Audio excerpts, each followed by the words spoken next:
कि बच्चे फ़ोन के ऊपर गाने सुनते हैं, तो हमारे साइंटिस्ट ने कुछ और भी इन्वेंशन करके दिया है, हेडफोन्स। पहले तो वायर भी पता चलता था, अब तो वो भी नहीं पता चलता है। कान के अंदर डाल दो तो ये भी पता नहीं चलता कि कान के अंदर कुछ रखा है। मोबाइल के अंदर टेक्नोलॉजी इतनी आ चुकी है कि उसको आप साइलेंट मोड में या ऐसे मोड में कर दीजिए कि पीछे बैकग्राउंड में क्या चल रहा है यही नहीं पता चल रहा होता है। फोन उठाया, देखा कुछ नहीं चल रहा है, लेकिन बैकग्राउंड में तो म्यूजिक चल रहा है और मेरा बेटा आराधना, वो उसके काम के अंदर मगन है। ये किसी को पता नहीं चलता है। लोग कहते हैं टेक्नोलॉजी, लेकिन क्या आप ये जानते हैं इस टेक्नोलॉजी की वजह से हमारे बच्चे कितने पीछे हो चुके हैं। आज आराधना के लिए सुबह के समय में बुलाया जाए तो सबसे देर से उठने वाले वही होंगे, सभा के अंदर देर से आने वाले भी वो होंगे, आगे के बदले पीछे बैठने वाले भी वही होंगे, और आखिरी के 3 हलेलिया बोलने से पहले बाहर जाके हलेलिया बोलने वाले भी वही होंगे। लेकिन हम कहते हैं कि आज के युवक जो हमारे सभा के अंदर अभी है वही इस कलीसिया का स्तंभ है। लेकिन उस स्तंभ को हमने अगर सही तरीके से खड़ा नहीं किया हो तो क्या वो इस कलीसिया को खड़ा कर सकता है? अनेक बार ये भी होता है कि हम पास्टर्स को बोलते हैं, है पास्टर आपने मेरे बच्चों को नहीं देखा, इस वजह से वो ऐसे हो चुके हैं। आपने शायद एक बार डांट दिया होता कलीसिया के अंदर, शायद वो बैठा होता। मैं सभी से ये पूछना चाहता हूं, अगर आप डांटो तो आपके बच्चे वहां नहीं बैठेंगे, तो अगर पास्टर डांटेगा तो क्या वो वहां बैठने वाले हैं? मेरा ये कहने का उद्देश्य ये नहीं कि हर एक लोगों के बच्चों के अंदर जो बुराइयां हैं या कमी घटियां हैं ये बताने के लिए नहीं, लेकिन आपसे ये कहने के लिए जिस प्रकार से पूर्व लोगों ने सच्चाई में आराधना किया था, महिमा किया था, उसी समान आज भी बैठकर आप आराधना कीजिए अपने बच्चों के सामने। वो एक नमूना जीवन होकर बिताइए, देखिए वो भी खड़ा होकर किस प्रकार से आराधना करता है।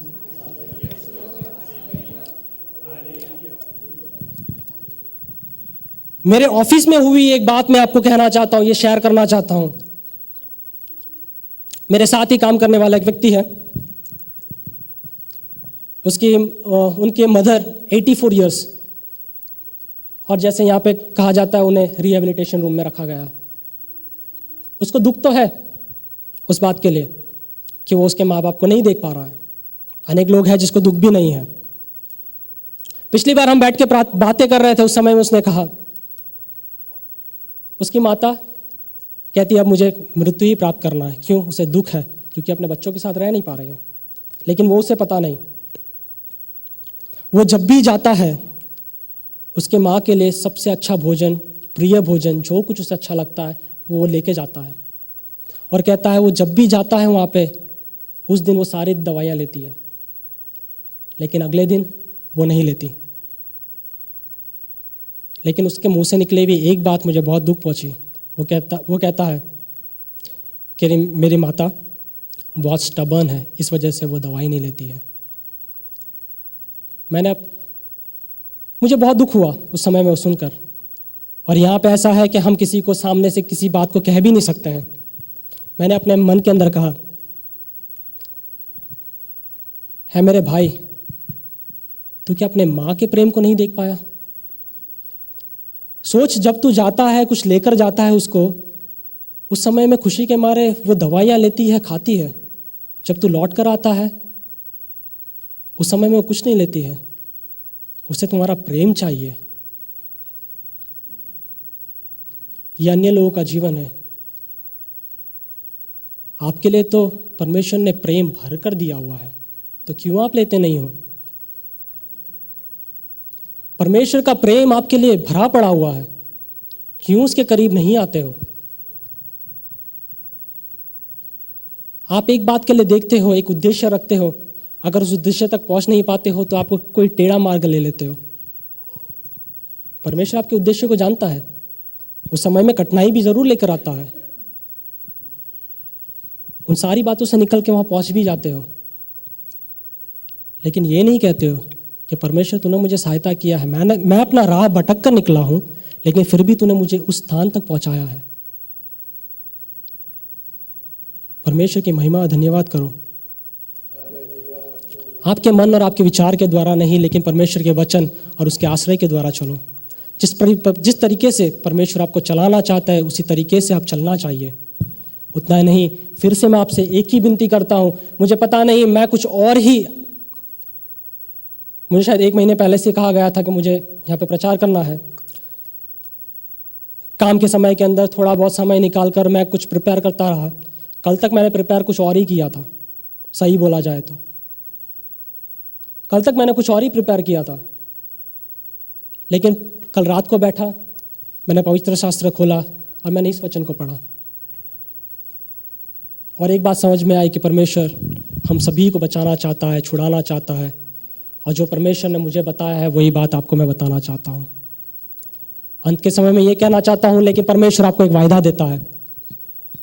इसी अध्याय के अंतिम भाग के अंदर हम देखा जाए तो परमेश्वर पहले तो ये कहता है कि मैं आपको छुड़ाना चाहता हूँ। उसके बाद ये हर एक बातें बताता है कि आपके जीवन में किस कमी या किस घटी के द्वारा मैं आपके जीवन में सारा कार्य नहीं कर सकता। उसके बाद के अध्याय के अंदर आप पढ़ते हैं तो वहाँ पता चलता है कि किस प्रकार से इन बातों से आप छुटकारा भी प्राप्त कर सकते हो, छुड़ाए जा सकते हो। आज हमारे लिए तो इतना अच्छा है कि इतने अच्छे प्रचारक हैं जो आपको इतने अच्छे मार्गदर्शन दिए हुए हैं कि आज किसी को बताने की ज़रूरत नहीं है कि परमेश्वर से किस तरीके से विनती करनी है, प्रार्थना करनी है। एक मसीह परिवार के अंदर जीवन बिताए हुए हम लोग जब बचपन से संडे स्कूल पढ़ते हुए परमेश्वर के वचन जानते हैं तो हम हर लोग कह सकते हैं कि मैं परमेश्वर से इस तरीके से विनती कर सकता हूँ और परमेश्वर इस तरीके से देता हूँ। उसी समान ये पूरे अध्याय जब पूरा होता है तो अंतिम समय के अंदर परमेश्वर एक वायदा देता है। ऐसे लोग शांति का मार्ग नहीं जानते, उनके जीवन में नेकी तो होती नहीं है, उसके रास्ते ईमानदारी के नहीं होते। कई भी व्यक्ति जो उनके जैसे जीवन जीते हैं अपने जीवन में भी शांति नहीं पाते। यह 8वें वाक्य के अंदर लिखा गया है कि जब मनुष्य अपने स्वयं की इच्छा, अपने विचार के द्वारा जब चलता है, ना उसे शांति मिलती है, ना ही आश्रय मिलता है, और जहाँ उसे पहुँचना वहाँ तक पहुँचता भी नहीं है। अगर पहुँच भी जाता है तो उसे शांति नहीं है, क्योंकि अपने स्वयं की बुद्धि से चला है। नीति वचन के अंदर ये भी कहा है कि स्वयं की बुद्धि के द्वारा चलते हुए व्यक्ति या ये जानता हुआ है कि मैं सबसे बुद्धिमान हूँ, तो देखा जाए तो दुनिया में सबसे बड़ा मूर्ख वही है। और अंतिम वाक्य के अंदर परमेश्वर यह वायदा देता है, यहोवा कहता है मैं उन लोगों के साथ एक वाचा करूंगा। मैं वचन देता हूं, मेरी आत्मा और मेरा शब्द जिन्हें मैं तेरे मुंह में रख रहा हूं तुझे कभी नहीं छोड़ेगा। वे तेरी संतानों और तेरे बच्चों के बच्चों के साथ रहेगा। ये आज तेरे साथ रहेगा और सदा सदा तेरे साथ रहेगा। ये परमेश्वर आज रात के समय में आपसे वायदा देता है। ये अध्याय लेने का मेरा उद्देश्य ये बताना नहीं कि आपके जीवन के अंदर कमी घटियां हैं, छुटकारा प्राप्त करना ये हर लोग जानते हैं, लेकिन मेरा उद्देश्य नहीं। लेकिन मेरा उद्देश्य ये है, आपको ये बताना चाहता है, परमेश्वर आपको इस समय में एक वायदा देता है कि वो ना छोड़ने वाला परमेश्वर है, अंत तक आपके साथ रहने वाला है, वो आपके साथ हमेशा हमेशा तक रहेगा। ये परमेश्वर का वायदा है। और इस वचन के द्वारा सभी को परमेश्वर आपको आशीष करे, ये विनती करते हुए मैं बैठता हूँ। Praise the Lord.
और सब will stand up to sing this song. स्तुति आराधना ऊपर जाती है. मैं जब ब्रदर का like when I was listening to his speech और मैं वहाँ पे बैठी थी तो मुझे याद आया कि बचपन में मैंने मेरे पिताजी को पूछा कि आप क्यों मुझे बार बार बोलते हैं कि स्वर्ग में जाना है, स्वर्ग में क्या मिलेगा, like what are we going to do when you go to heaven? क्योंकि हम जब भी कुछ करते थे, गलत करते थे, तो मेरे पिताजी बोलते थे अगर ये करेंगे तो स्वर्ग में नहीं जाएगा. तो मैं बोले कि स्वर्ग में इतना क्या है जो मुझे जाना है. तो he used to say in the Bible it said जब हम स्वर्ग में जाएंगे तो हम क्या करने वाले हैं? What are we going to do when we go to heaven? Have you thought? Like we all are standing there, we said we want to go to heaven. Do you know what are we going to do when we go to heaven? We are just going to praise God, right? हम पूरे दिन रात यहाँ का एक दिन, like यहाँ का 100 years is equal to 1 day, they say, you know. So हम पूरे, you know how many times you have to stand and praise God? That time, if we are tired now, like अगर हम अभी चाहते कि अरे टाइम कितना हो गया जाना है, तो मैं वो सोच रही हूँ कि जब हम स्वर्ग में जाएंगे, जब यीशु के सामने बैठेंगे, हम क्यों जा रहे हैं स्वर्ग में? हम इसीलिए जा रहे हैं कि उसकी स्तुति आराधना करें.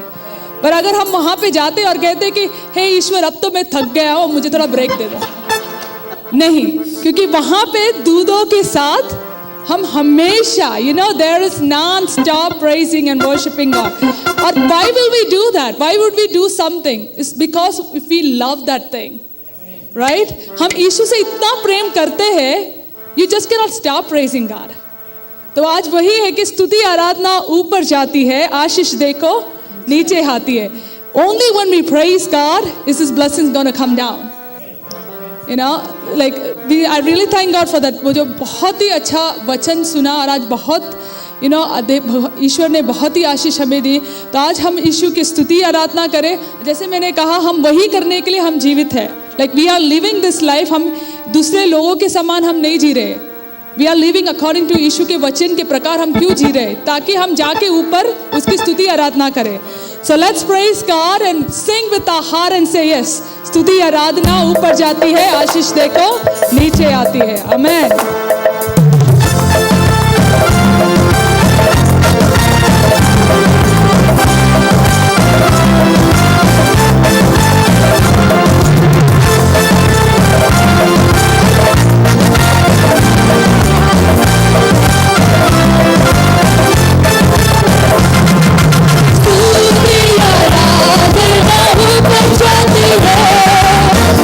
आशीष देखो नीचे आती है.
God. हम इस सभा का अंत करेंगे पास्टर अंकल की प्रार्थना के साथ। आज शाम के लिए हम यीशु मसीह के स्तुति करता है। सब लोगों को परमेश्वर यीशु मसीह के नाम में धन्यवाद करता है। यीशु मसीह के आशीष सब लोगों को आने के लिए हम प्रार्थना करूंगा। Heavenly Father, we pray for your blessing upon your children and send us your blessing. We thank you for all those who led the worship. We thank you for the brother who shared the word. We speak your blessing upon each and every one of us. Send with your blessing. We give you all the thanks and praise to your holy name. In Jesus' name I pray. Amen and amen. May the blessing of Heavenly Father, the grace of Jesus Christ, and the fellowship and the communion of the Holy Spirit be with all of you now and forevermore. Amen and amen. God bless you all.